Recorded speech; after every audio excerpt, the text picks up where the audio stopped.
tarde a todos e todas. Meu nome é Pablo Rodrigues. Bem-vindos ao História contra o Pelo. Hoje vamos falar aí na segunda aula sobre História da Primeira República, que se deu com o golpe de 15 de novembro de 1889 e foi até 1930, inaugurando o que chamamos de Era Vargas, com o princípio da Revolução de 30. Bom, o período da Primeira República foi um período de estabilidade econômica, social e política. Durante esse momento se deram muitas revoltas populares. Dentre essas revoltas, nós vamos falar aí de algumas, a maioria delas. Primeiro, a Revolta da Armada, que se deu de 1893 a 1894. Foi uma revolta onde a Marinha Brasileira queria mais participação no governo, já que os dois primeiros presidentes, Marechal Deodoro da Fonseca e Marechal Floriano Peixoto, que foi aquele que estava no poder durante esta revolta, eram presidentes do Exército Brasileiro. O Exército tinha grande participação dentro do governo, não só seus presidentes, mas a maioria dos funcionários eram oriundos do Exército. E a Marinha, naquele momento, era conhecida como Armada, por isso, Revolta da Armada. A Revolta da Armada se deu, os revoltosos tomaram conta de um navio encouraçado na Baía do Rio de Janeiro e começaram a bombardear a capital da cidade, que naquele período se localizava em Niterói. Bombardearam, mas logo a revolta foi dissolvida e os revoltosos foram presos e deportados para a Ilha das Cobras. Lá, nessa ilha, existia um presídio onde eles mandavam os revoltosos, as pessoas que se rebelavam contra o governo. Canudos, 1896 a 1897, foi uma revolta que se deu no interior da Bahia, no povoado, na vila de Canudos, e tinha como seu líder Padre Antônio Vieira. Padre Antônio Vieira era monarquista e por isso já causava aí, um grande descontentamento à República, ao presidente que naquele momento estava no poder. E foi uma revolta muito importante porque tinha um caráter, além de popular, um caráter religioso messiânico, que prometia a salvação do mundo. Justamente tinha esse viés de você lutar e justamente estar ali numa comunidade onde se pleiteava justamente essa ida, a uma terra prometida. Canudos tiveram 3 expedições que foram enviadas a Canudos. As 2 primeiras falharam e a terceira só que conseguiu acabar com os revoltosos. No romance Sertões, do escritor Euclides da Cunha, há um relato sobre a cidade de Canudos, um povoado, e se conta que nessa última expedição as pessoas que ali estiveram foram mortas, muitos feridos e muitos mortos, e as suas cabeças foram penduradas na porta da cidade. Tivemos Contestado, que se deu na fronteira entre Santa Catarina e Paraná. Foi uma revolta onde se contestava ali justamente as terras que envolviam aquela fronteira ali, aquela região. E por isso, Revolta do Contestado. Engraçado, Parece que as coisas assim são simples, as referências que nós fazemos, muitas das vezes são. E por isso se tinha aí esse nome. Ela se deu de 1912 a 1916. Foi uma revolta que aconteceu também não só por causa das disputas de terras, mas ali naquele meio estava sendo construída uma estrada de ferro que ligaria São Paulo a Rio Grande do Sul. E era uma região rica em erva mate, agricultura que se dava aí através dessa planta, do plantio dessa erva. Muitos trabalhadores foram enviados à região para construir essa estrada de ferro, só que depois que ela terminou de ser construída, eles ficaram desempregados. Se gerou muita revolta popular, e por isso que o contestado se deu. Também tinha um caráter messiânico, porque o seu líder, João Maria, era um beato, e que falava também sobre a questão da salvação e do fim do mundo, sobretudo. Isso tem um viés que nós chamamos de viés escatológico, que se refere justamente a essa questão de fim do mundo, né? Do apocalipse e tudo mais, que no seu entender aconteceria por volta do ano 2000, mas estamos aí em 2023 e o mundo ainda não acabou. Ainda bem. Essa revolta também foi rapidamente não, desculpa. Essa revolta demorou-se um tempo para acabar com ela, mas ela teve uma duração curta, né, de apenas 4 anos, e logo os revoltosos também foram impedidos, né, de continuar aí com esse protesto popular. Uma coisa positiva, né, do fim da revolta do contestado é que, após isso, tanto o estado de Santa Catarina quanto o Paraná resolveram, né, o conflito ali que tinha sobre as terras na sua região, na fronteira, e regularizaram ali a questão da fronteira e surgiram novas cidades, como Chapecó, que fica em Santa Catarina, e outras, né? Foi rapidamente resolvido aí esse conflito.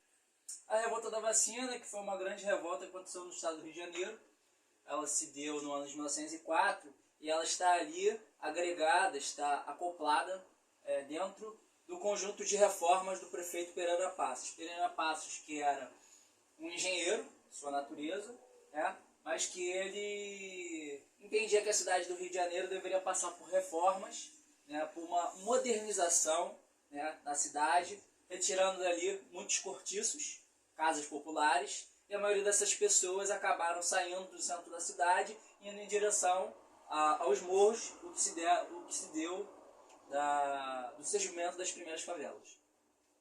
Então, a revolta da vacina está nesse bojo, nesse contexto social, né, enfim, que tem a ver com a reforma Pereira Passos.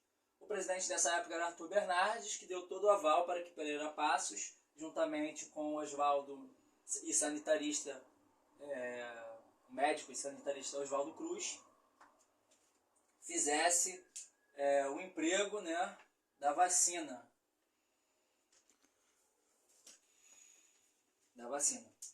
Essa vacina, tinham várias epidemias na cidade do Rio de Janeiro, como febre amarela, como varíola,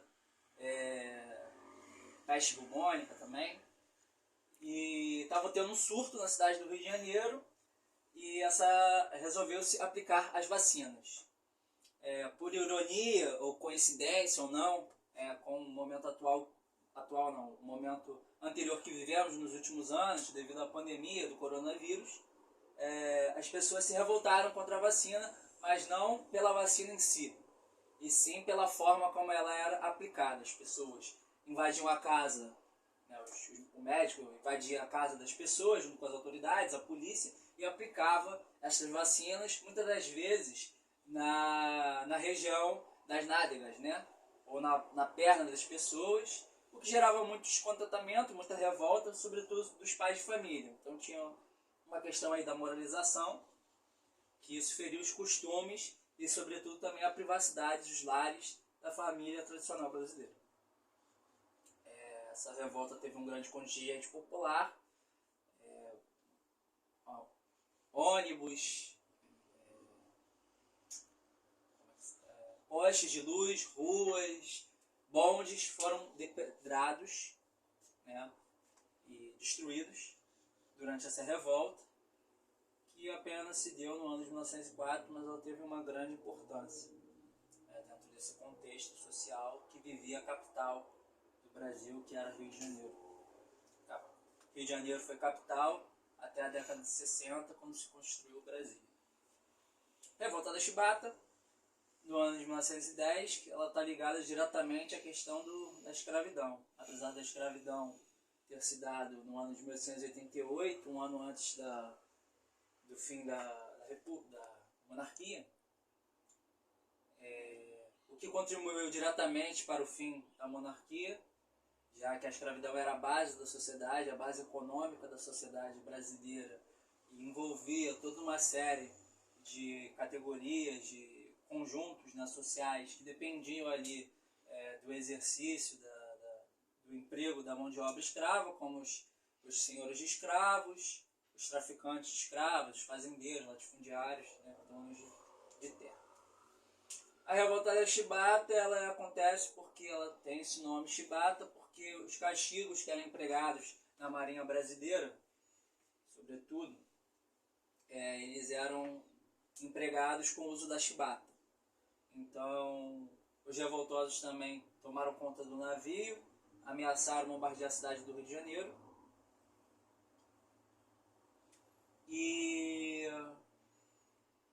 Mas logo depois também foram impedidos. João Cândido, seu líder, um mulato brasileiro, foi morto logo depois que eles depuseram as armas. Então, isso tem uma relação direta com a permanência da escravidão, com essa mentalidade escravocrata e racista que ainda persiste na sociedade brasileira, na nossa sociedade como um todo. Tivemos também o banditismo social, né, tem a ver com o cangaço. O cangaço eram sertanejos que viviam, né, no interior do Brasil, sobretudo na região do Nordeste brasileiro, onde eram camponeses pobres que se revoltaram, tomaram as armas e passaram a fazer incursões dentro do Nordeste, ameaçando as pessoas, saqueando povoados e muitas das vezes também servindo como jagunços empregados dos ditos coronéis. Esses coronéis que eram a base da política brasileira, eles ameaçavam muitas das vezes o povo na hora do voto, que havia participação social, embora essa participação social fosse bem restrita, já que a Constituição de 1891 ela promoveu o voto universal masculino para maiores de 21 anos, mas que proibia a participação das mulheres e dos analfabetos. Dos estrangeiros também, exceto daqueles abrasileirados, né, que se tornaram brasileiros, aí não tinha a mesma restrição. E aí apenas 10% da população participava do processo eleitoral. Esse processo eleitoral era um processo que era muitas das vezes manipulado, tendo em vista que o voto não era secreto. Não é como hoje, que nós vamos à cabine, lá tem toda uma regularização, todo um controle. Não existia controle, esse voto era dado aberto e muitas vezes não, era feito também no papel. Então você ia, votava lá no camarada, né? E muitas vezes você nem queria votar naquele sujeito porque você era ameaçado, sua família era ameaçada de ser morta, de sofrer represálias, já que esses coronéis usavam, né, dos cangaceiros para ameaçar os seus opositores e o povo de uma maneira geral. Tivemos também tenentismo, né, as revoltas tenentistas. Tenentismo porque eram os tenentes, que sobretudo a patente de maior participação nessas revoltas. Havia também cabos, haviam soldados, mas a grande maioria eram tenentes do exército brasileiro. Eles se revoltaram em 1922, na famosa revolta do Forte de Copacabana, no Rio de Janeiro, tomaram o forte.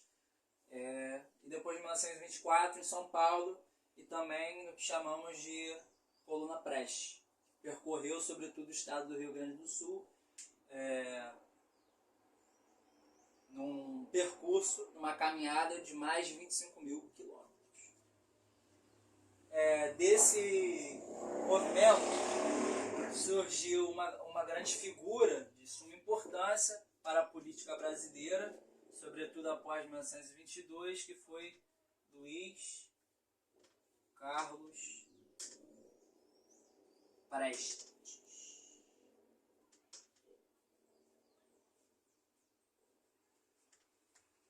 Não é à toa que a coluna recebeu seu nome, Prestes. Luiz Carlos Prestes, que depois, após 1922, nós temos aí a fundação do Partido Comunista do Brasil. Prestes vai se exilar a princípio acho que na França, depois vai para Moscou. Voltando de lá, ele já assume seu epiteto de comunista e passa a frequentar as fileiras do Partido Comunista do Brasil. É uma das suas principais lideranças, vai ser um dos principais opositores a Vargas no período posterior, participando de uma revolta, de uma tentativa de golpe chamada Intentona Comunista, que foi dada no dia 15 de dezembro, nas fileiras da ANL, a Aliança Nacional Libertadora. Não confunda com ALN, Aliança Libertadora Nacional, cujo maior líder foi Carlos Marighella.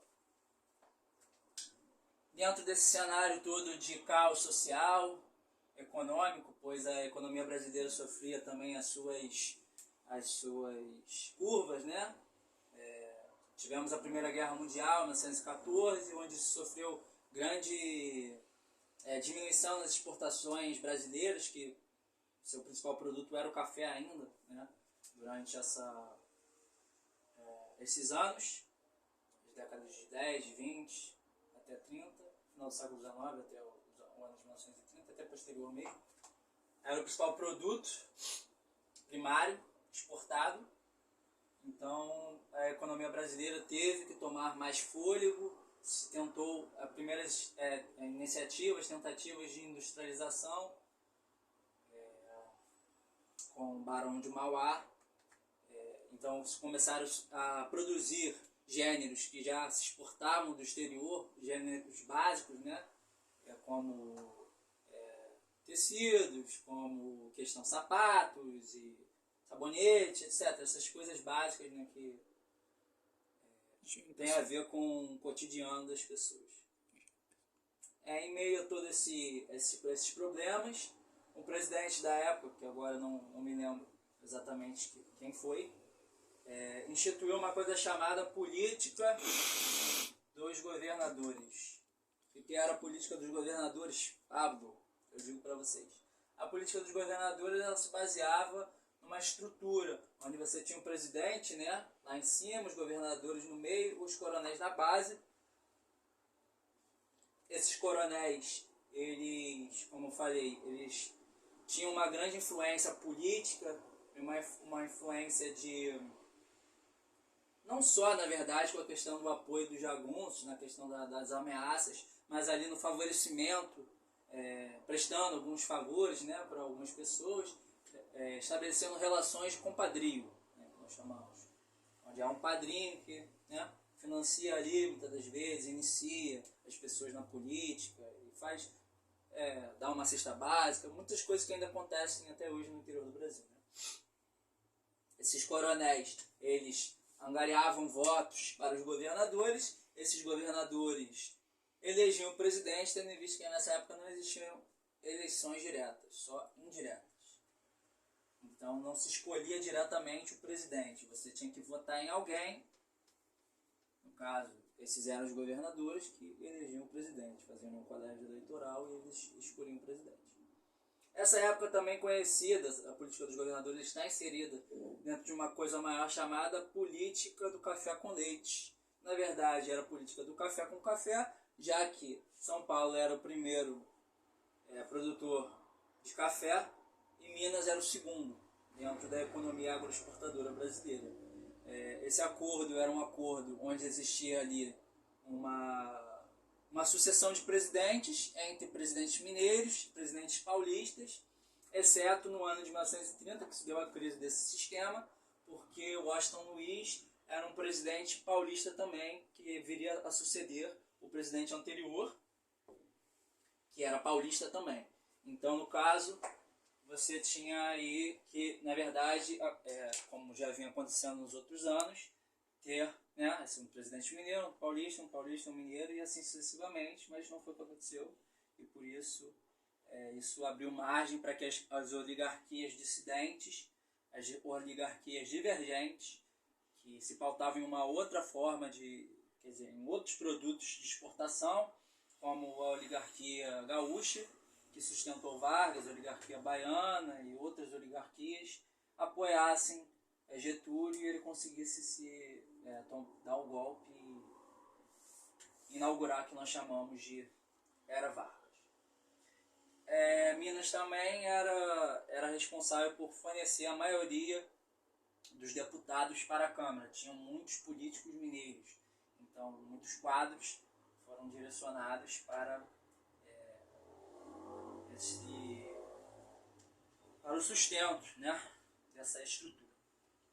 Tivemos as greves de 1905 e 1917, foram greves urbanas, industriais, onde o proletariado brasileiro, sobretudo com influência anarquista, o anarquismo era muito forte nessa época, tendo em vista que o Partido Comunista só foi criado em 1922, o socialismo não era tão forte como o anarquismo era. Foi a principal ideologia que sustentou as greves de 1905 e 1917. Os trabalhadores brasileiros se revoltaram nessas datas. Elas se deram sobretudo no Rio de Janeiro e São Paulo, que tinha um grande contingente fabril, até hoje é assim, grande contingente industrial. E elas pleiteavam redução das jornadas de trabalho de 16 horas para 8 horas, aumento dos salários e fim do trabalho dos menores e das mulheres. Tudo isso tenho dito.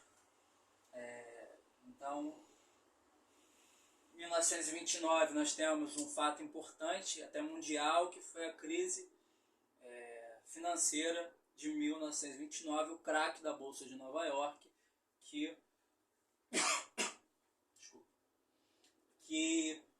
acabou por influenciar economicamente o mundo inteiro. E isso provocou uma crise também na economia brasileira, que teve, junto com o que se chamou de Convênio de Taubaté, na cidade de Taubaté, no interior de São Paulo, se fazia uma política para que se valorizasse o café. Se produzia-se muito café e depois pegava esse café, estocava, o governo refinanciava esse café e comprava esse café. E muitas das vezes, quando havia crise e não tinha demanda para comprar, acabavam se queimando esses sacos de café para que não houvesse prejuízo. Mas em 1929 também foi um fator fundamental para que em 1930 Getúlio Vargas chegasse ao poder e instaurasse o que se chamou de Era Vargas. Bom, esse é o fim do nosso vídeo. Peço para que vocês se inscrevam no canal, curtam, compartilhem com os amigos. Estamos na meta aí de bater 200 inscritos. Teremos a meta dos 300 e 400. O próximo vídeo, eu vou postar em breve, vai ser a diferença entre anarquismo, socialismo, comunismo e socialismo.